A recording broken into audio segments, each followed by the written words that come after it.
Oh, now that the final is done and it's dusted, it's time to take a look at what I predicted for this match. And since it's just one match, I'm not going to do what I usually do with these predictions, which I let the whole clip run and then I talk about what I said.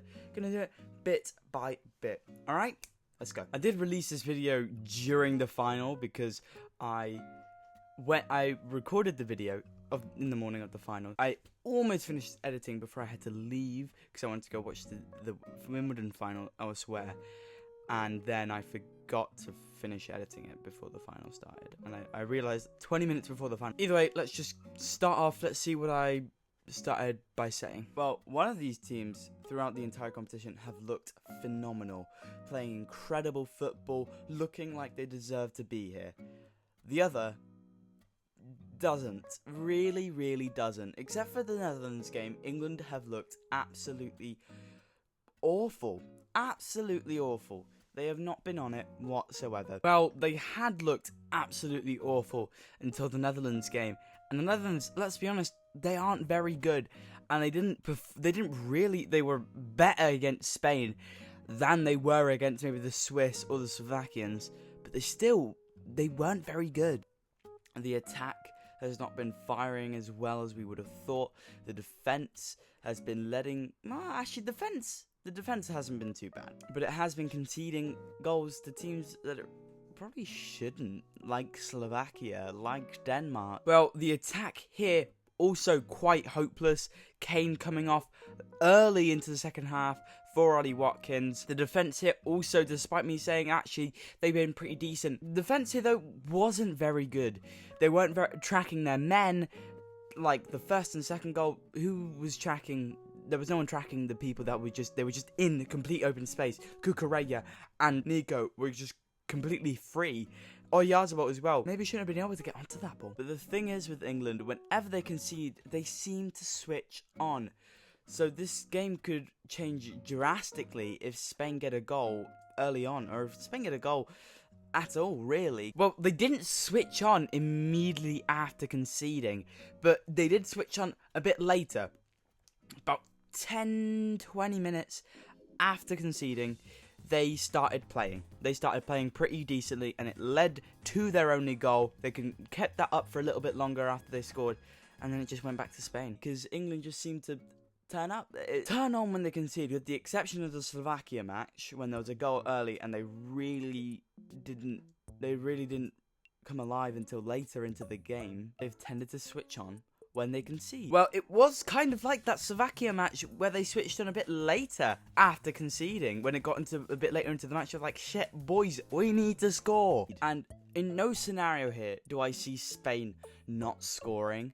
I just can't see Spain not scoring. They've scored in every single game of the competition so far. The attack is phenomenal. And I was completely right there. They scored twice. England could easily shithouse something. Because England have been shithousing their way through this entire tournament. They topped their group on 5 points. Somehow that was enough. They squeezed past Slovakia, squeezed past Switzerland, squeezed past the Netherlands. And Spain have come up against a big nation that have been squeezing past before in France, and they got past them. They got past the shithouser, and they're up against another shithouser, and I think Spain are going to be able to deal with it. Well, this time again, Spain got past the shithouser. They were able to deal with the pressure that came after they scored and kept their domination, maybe lost it a bit around the time where they scored, but then immediately regained it back and were able to score afterwards. England's front line with Foden, Kane and Saka, it's not really working, although Foden did play a little bit more centrally against the Netherlands and it was really working for him. There were some changes. For the first time ever, I'll give Gareth Southgate a little bit of praise. He did make some changes for the Netherlands match that benefited England. Well, he did some of those changes here as well, taking off Kane very early for Watkins, bringing on Cole Palmer. The front line here as well, the initial front line, Foden, Kane, Saka, woeful. Saka was completely invisible.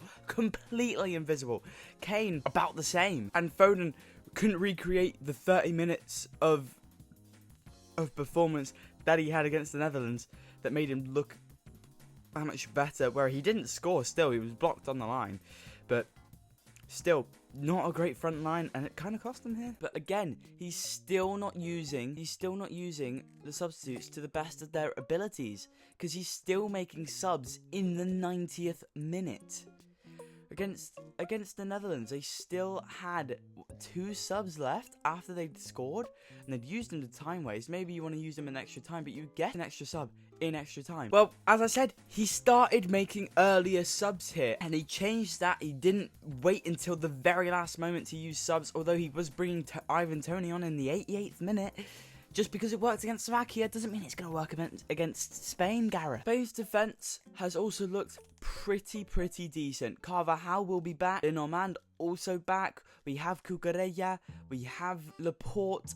And together they've been pretty defensively solid. That back 4 has only conceded 1 goal in open play. Clearly doing something right. Well, that isn't actually true. They conceded 2 goals in open play. I did get that fact wrong.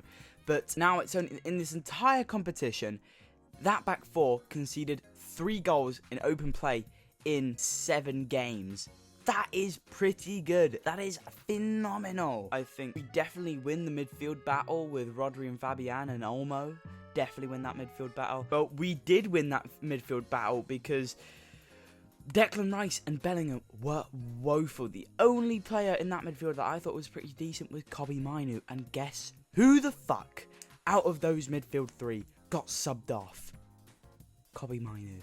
That is just the England story. Subbing off your best player in the match. What are you doing, Gareth Southgate? Front 3 battle on paper, I think we lose.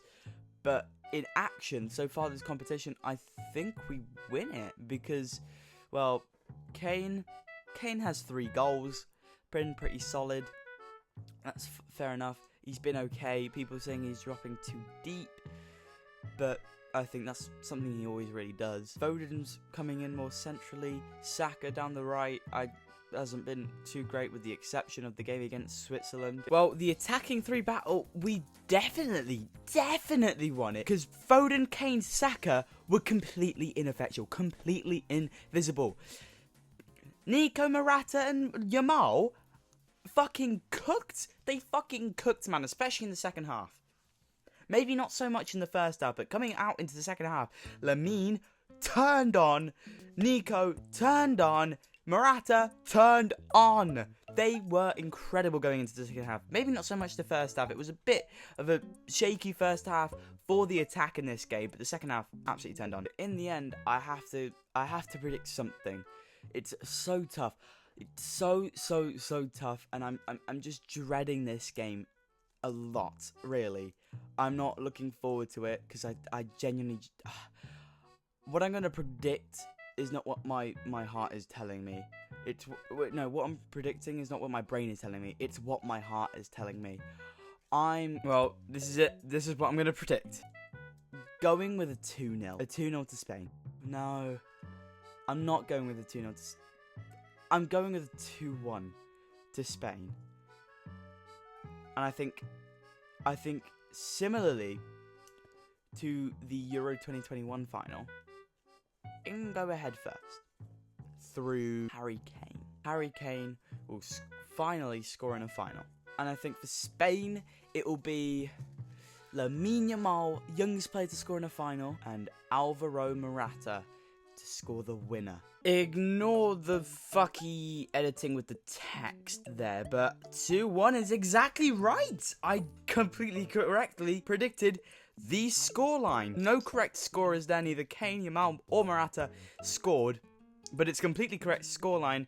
Ignore what the video says. It says 2-0, but you can see I predicted 2-1. Either way, to finalise the entire predictions, 4 points. That is correct outcome and correct scoreline. So that rounds out the predictions.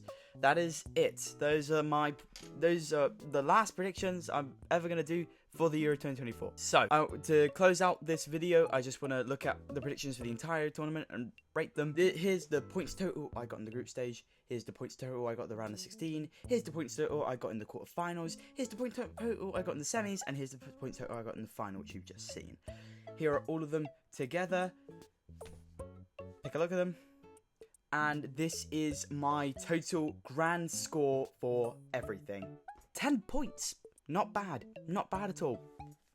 I think my predictions for this competition was very good. I got one prediction wrong per round, excluding the final, every knockouts round. I got Turkey versus Austria wrong, England versus Switzerland wrong, England versus Netherlands wrong, and then I got the final right. So that has been me. If you're new, leave a sub and a like. And if you're not new, how about you just leave a like then? I've been Ollie Mudkip, and I'll see you next time. See you.